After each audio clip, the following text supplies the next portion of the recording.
director of 1776, and this is Steve Glaudini. What are you? Oh, well.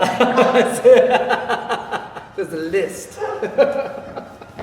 John Adams in the show, yes. Yeah. And also day job, artistic director, producer here at Musical Theater West. Our first experience with 1776 was 6 years ago when actually Steve invited me out to Riverside. He was the artistic director of Performance Riverside at the time, and he invited me out to direct 1776. Won 5 Ovation Awards: production, lead actor in a musical, direction, featured actor, and featured actress. So the basic plot is John Adams and his quest to get all these delegates to pass Virginia's proposal on independence. Yes! Oh, for God's sake, John, sit down! Quite as an actor, I think the hardest part of playing John is the compromise that he has to give, and all these men to actually give up their lofty ideas and ideals to get this resolution passed. Well, to get a nation started. I mean, you know, there's 13 colonies fighting for something different, you know? Absolutely. So they all had to negotiate. So it took a very long time. My beautiful wife, Abigail, is Tammy Tappan Damiano, of course known to Musical Theater West audiences for multitudes of shows, The Full Monty, Singing in the Rain, Never Gonna Dance, I Love You, You're Perfect, Now Change, and of course Nick directed her in Guys and Dolls. Here. John, is that you carrying on, John? This is a wonderful role and very humbled and honored to get to recreate it with this incredible company. I see fireworks! I see the pageant and pomp and parade! I hear the bells ringing out! I hear the cannons roar! But Nikki hadn't acted in quite a number of years as well, and I had pulled him out to play Heinzie in the Pajama Game.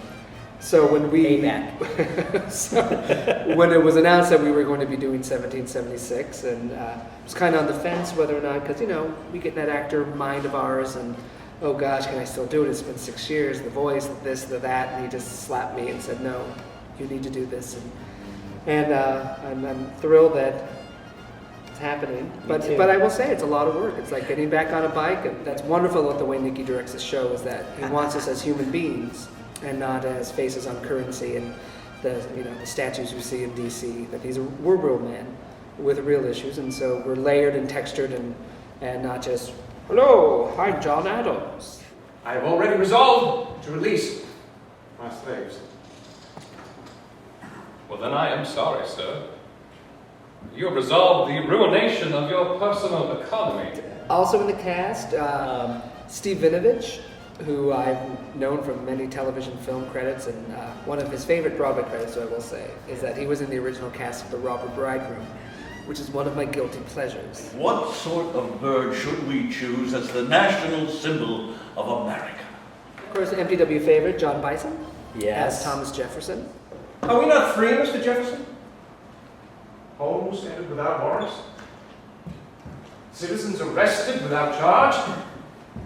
And in many places, free assembly itself denied. And Robert Townsend, who won an Ovation Award for Nick's Jekyll and Hyde at Caprio Music Theater, is the pivotal role of Edward Rutledge. Who sails the ships out of Boston, laden with Bibles and rum? Who drinks a toast to the Ivory Coast? Hail Africa, the slavers have come. New England with Bibles and rum.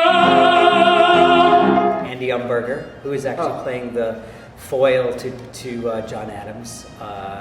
He's playing Dickinson. I sing Hosanna, Hosanna, Hosanna, Hosanna, and it's cool. And Davis Gaines is joining us in the cast, which we're really excited about. He's brilliant. I had a chance to work with him once before in Side by Sondheim at the Pasadena Playhouse. And one thing people don't know about the longest running Phantom is that he's actually very funny. So this is going to be a good role for him to use his comic skills in.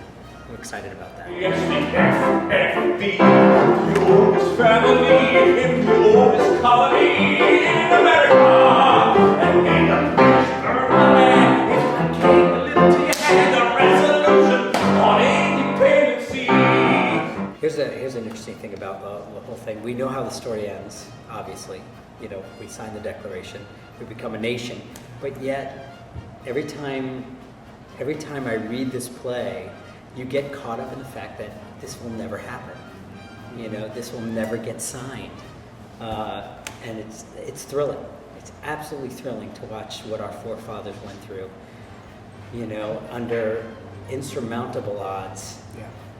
Never before doing anything And for like this. All intents and purposes. Breaking off from a mother country. We should still be British. Yeah, we should have British passports, absolutely. I think great theater is great storytelling, and I think that there's not a finer book in musical theater than 1776. Like we said, we know the ending, but yet you're riveted. I mean, if that's not great storytelling, I mean, it's like you are on the edge of your seat, wondering whether or not this declaration will be adopted. I think my biggest hope is that you come to the show and you put your political party aside, no Democrat, no Republican, but come as an American. Yeah, and watch how this will touch you and profoundly impact you as an American. That's a wonderful way to put it. And, you know, not standing to the right or left, but, you know, just really taking in what these men truly put their lives on the line for.